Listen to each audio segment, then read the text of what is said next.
You have to keep your business healthy and profitable and your profit margin at a certain spot. And people that say something like that, you have no fucking idea what it's like to own a business.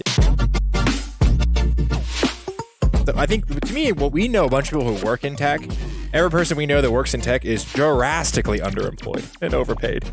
So it's like, it's this whole institution that's built up around incompetence. Like, technology unlocks so much productivity, and what you have is like Google doing a 2-week hiring freeze. Every company you know is that major name is either freezing hiring or laying off people because it's common principle, like the Pareto principle. So the 80-20 rule, right? You get 80% of your output from 20% of your employees. And that 80-20% that's just in the company lens. But, it's which is fine if you're a small outfit like ours, right? But if you're Google or you're Shopify was another one laying employees off, right? It's like, and you have 20,000 employees, that's 16,000 people who are contributing stealing your to money, 20%. basically. Yeah, I mean, stealing is like, I don't like to use that term, but yeah, that's one way to look at it, right? They're coasting or not contributing or whatever it is, and are unnecessary, right? Not all 80%, but that's a lot of people. Yeah. And we just like, people don't want to, it's an inconvenient truth that a lot of people like, that we know and it's unspoken, right? Like, how many people do we know? We're like, wait, you can't believe they're making this to do that? Like, that can't last. Like, the company could run, Google doesn't need hundreds of thousands of employees. No. There's no chance they need that many people. And that's like with our business, right? Like we were booming during COVID, and the same thing, it's like, hey, this is not going to last forever. It pulled a bunch of demand forward, which caused a really big spike. But like, again, in a Pareto principle, regression to the mean, these are all statistical, regression to the mean a little bit more, but it's going to find its level, right? It's not going to go like that forever. Everyone thinks, oh, I want a trajectory, it's going to make this forever. And nothing is like this forever. Yeah. Right? So you have to face the music, right? And it's I think there's a big reckoning coming. Like, what do you mean by that? Well, just like these people are going to be like that. These are a lot of jobs. Like, tech jobs are the most, and there's really still in high demand, but like there's a huge separation between skill set, especially when we talk about children, like learning how to code or program or understanding about just computer languages just in general. It really gives them a leg up, because the thing is, all these people they timed it well. Like, they didn't like grow, like these people that are being hired, that are being fired, they're not developers.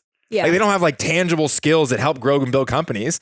They're like sales staff. Like, God bless, like how many sales teams do we interact with these technology where they're like, man, this person I love to have a beer with this person. They're a great person, but like, I couldn't imagine if I was the owner of this company paying whatever your salary is for how much you're helping. Yeah. That's just not the way tech's set up. Tech is set up to maximize the opportunity or the efficiency or productivity of an individual. It's not necessarily meant to be a job creation, like in its main core tenet. It is to make jobs kind of obsolete. And we're seeing software, to borrow, I think it was Anderson Horowitz, software eats the world, and it's continuing to do so. So I just thought that was interesting, because it's not a surprise, but I think when you look at people like, oh my God, I can't believe this. And like, Shopify CEO, so mean, laying off these people when you made $50 million last year. I don't get that. It's like, hey, he founded the fucking company, business. Dude. Yeah, it's fucking business. It's like, he's actually, God. If he was running a charity, I'd be like, hey, that was a mean thing you did. But if he has fucking shareholders that are some of the largest, most powerful firms in the country that trade on public markets, it's like, guys, you're only as good as what you do today. Yeah, you have to keep your business healthy and profitable and your profit margin at a certain spot, and enough money to keep fueling more growth and more tech and more new projects. And like, people that say something like that, you have no fucking idea what it's like to own a business. Yeah. I mean, it's like the most ignorant thing you could say. Everyone should do that. Everyone should work at a service. My dad always said this growing up. Everyone knows everyone should work at a service industry, right? So then you wouldn't treat people like shit, right? Yeah. And the other one, I think we should also serve in the military too. I think that would be like a very beneficial mandate. But is be responsible for a payroll. As my dad would always say that. He was like, you don't know what it's like to own a business until you're responsible for making a payroll in 2 weeks. Is it that pressure on your shoulders and everything? He's like, it's not all fucking roses, rainbows, and lollipops. And people on whatever level just be like, oh, the grass is green. You're like, oh, it's like, no, it's not. It's like he's taking so much. There's nothing that says, like, you got to realize when Tobias Luke fucking founded Shopify, he was trying to figure out how to sell snowboards from his mom and pop snowboard shop in Maine. And he went on to found the most brilliant e-commerce platform known to man. Yeah. Like, it's just like, I hate when we vilify people like Musk and Bezos they've done so fucking much for our stuff. It's like, when people hate on, and they're not perfect, like I'll rail on, I'll happily rail on him for shit that I think is fucking retarded, like really dumb. Sorry. But like kids, like fathering 20 different children by 10 different women. I think that's really dumb. But like being smart enough to be the chief engineer on SpaceX and a CEO, I'm like, I don't think space is that really like that, but I'm like, that's fucking cool. Like, that's awesome. Jeff Bezos, Amazon, and all this stuff. It's like, we vilify these people and they're not perfect, but like, I kind of separate the art from the artist a little bit in that regard. Like, what they've created is A, amazing, and B, so unlikely to succeed. Yeah. like so many more people fail than make it. So we just vilify the people that made it. It's like so stupid in my opinion. But so with like the way the economy is going now, like, can you talk? Oh, you're trying to time the market? Is this what you're getting into? Sorry to cut you off. No, we didn't talk about that yet. But sorry. What I was going to ask is, I don't watch mainstream media or the news or whatever, and I don't follow politics. So like, don't come for me. But I did hear like, some things you can't escape. You just hear on social media. Mm-hmm. And it's no secret that inflation is insane. I mean, we all see that in our homes, and things just cost way more than they did a couple years ago. And it appears that like the real estate market is like cooling off. It definitely seems like it's cooling off here. Are we in a recession? And then also, why are they trying to change the definition of a recession? Or did they not do that? Or what's the deal? Yeah, I mean, it's just kind of to the earlier point, right? So a recession is, I forget what the broad definition of, but it's like it's a shrinking economy, right? So the GDP is shrinking. In like 2 quarters in a row or something, right? I mean, you can argue 1 quarter, 2 quarters, whatever it is. But like at the end of the day, COVID was, there's so much, there's different types of inflation, right? You can have like asset pricing inflation, goods and services. Like inflation's not like something where like, it's kind of like going to business school. It's like, you want someone to tell you what it is, and like, they explain to you what it is, and you're like, oh shit, that's actually not overly helpful because there's so many variables to go complex, into. Yeah. So like even like GDP, it's like kind of like measuring unemployment. It's like, yeah, we have these metrics that we use and have used for a really long time, but the economy changes so quickly, those might not be the best metrics. It's like measuring your weight, right? If you're trying to lose weight, it's like, well, that's just one piece of it. Like, if that was the only one you had, then that one might not be overly helpful. And there's other things to go into, like macros and all kinds of stuff. So it's the same with the economy. But yeah, so we are in one, but like I would argue that we are kind in a recession. Not. Yeah. So I think like by the textbook definition, it would be a yes. Yeah. But I think it's like it's like fear mongering, because like if things were artificially high and then it's like our business. So our business is not growing. It's receding a little bit. But you could say, okay, but like this spike that I had is a little artificial with COVID. Like those were non-normal, black swan, whatever you want to call them, market conditions. So if something's receding and finding its true mean, that's different than like having like a 2008 financial crash, right? So it's like, well, it isn't, I guess. But like, I don't think it's like to me, I don't see any really bad or like underlying weaknesses. I think it's just like finding its level. And its level was, there's no way these assets, especially in tech, are worth that much money. You can't, from a monetary policy standpoint, you cannot set interest rates at low to no, like 0% for 12 years and not expect some side of repercussion.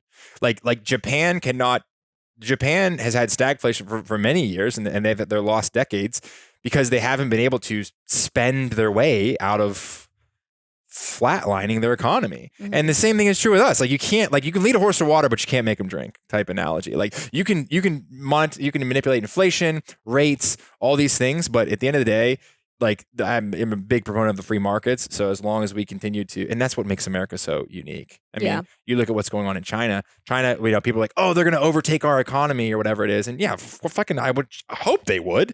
They have 4 times as many people as we do.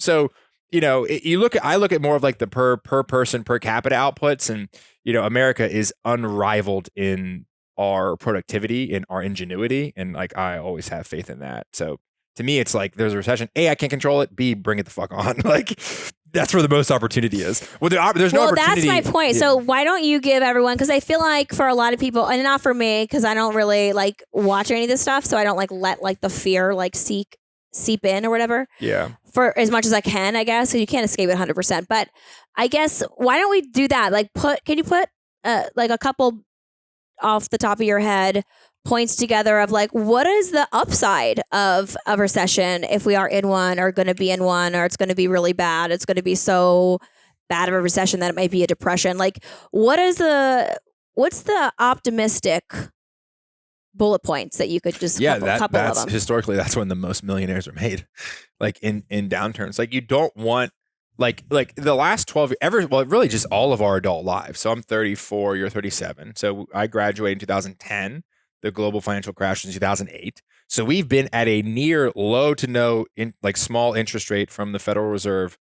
Money's been free for that time if you're rich and you can afford capital, right? So it's caused a big separation of wealth, like labor rate since 1985. I forget what the graph is, but it's been flat since 1985. So the issue that we're seeing now with the wage gap is actually really rooted into much longer than the sense of the crash. But the cool thing is there's never been a better time to learn a skill that you can monetize, like the Substack thing, right? Like the economy is evolving in ways. The technology evolves so quickly. I think it's Moore's law or whatever it is. It compounds or doubles every 2 years, 3 years, whatever it is. I may have butchered that, but so you have to be really receptive or adaptive to change. And volatility, which is what we haven't really had much of until now, is the best place to make an opportunity. Like when I got into real estate, I wanted to do retail because retail is volatility. No one knows where it's going to go next. It's like where there's no volatility is apartment buildings. Like apartment buildings are going to have a dog shit return for the rest of their but they're going to be very safe. So it's really hard to like make your bones in that kind of stuff. So I think, at the end of the day, I can't say this enough. There's like never been a better time to learn a new skill set. That you should take all that money. Like somebody write in about the 509 or whatever, the 529, the college savings things, and I like responded in the chat. I was like, dude, in 18 years, there won't be college will look nothing like it looks right now. Yeah. And if you took all that money that you were going to invest in that person's college education and you said, hey, I'm going to invest that every year on a skill or a camp, like we do with the boys. We say, hey, we're going to learn one new thing every week. And Mackenzie is really into cooking right now. And that's how the kids are going to find their passion. Yeah. By failing earlier in life. Right? I want to be a YouTuber. I want to be this. And like, okay, go, like do it. And then they'll get comfortable. Be like, all right, I'm okay with changing directions. I'm okay with learning new things. I understand this is what it's going to take. Yeah. Versus if it's like, hey, you're 18, we saved a bunch of money for you, so you got to go to school. I don't mind the fact that no enrollments are down in college, but we did this. So just being flexible, I think, that's cool, and adapting and learning new stuff. And it's you want to be where the action is. So if things are flat and steady, there's no way to kind of make it. Speaking of being where the action is, we're thinking about buying a house in Vegas. Not to move there, but maybe move there, lower the tax bill a little bit. That could be we would solid only strategy. Well, in like 7 to 10 years when we would be like, or doing something big. Or no. What if I got my pilot's license and I flew us there? That'd be kind of cool. Let's not Would you get let crazy. me fly you? Probably no. Really? I think I'd be a great pilot. Pilots are in demand. Flying is so fucking expensive right now that I literally kind of am like, should I just see if we can fly private? I mean, at this fucking point, you know what I mean? Like I looked up, I want to fly to Nashville. I want to use my points. We got to figure out how to use my Amex points for miles or whatever. Southwest. Maybe it's the card that you have, the tread thrill card. Yeah. I wanted to go to Nashville to see my friends. Weekend trip for my boys and I, and my babysitter to come with me and help. $4,000 to go to Nashville and back on a plane on fucking Southwest with that wasn't even business select. That was just like normal, like get your ass in back of the line, like C14. I'm sorry, but like, if I'm gonna pay $5,000 to fly to Nashville, let me just look up what the prices are to fly like jet, whatever that like jet that goes out of Orange County. Yeah. Like at this point, I might as well pay $8 and just fucking jump on with 20 other people and go to, I don't know, whatever. It's probably more expensive than that, but yeah, it is. The economics, the flying private is never economical. That's I know, but the thing is that shouldn't even be crossing my mind. Like prices should not be that high where I'm like, would flying private just be, I'm going to spend all this money. I might as well just go for the gold and really have a good experience and fly totally private. Avoid all the lines, security, just pull up, get on my plane. You shouldn't do that. But yeah, okay. I've been thinking about it for a while. I might take the plunge. No, I'm just kidding.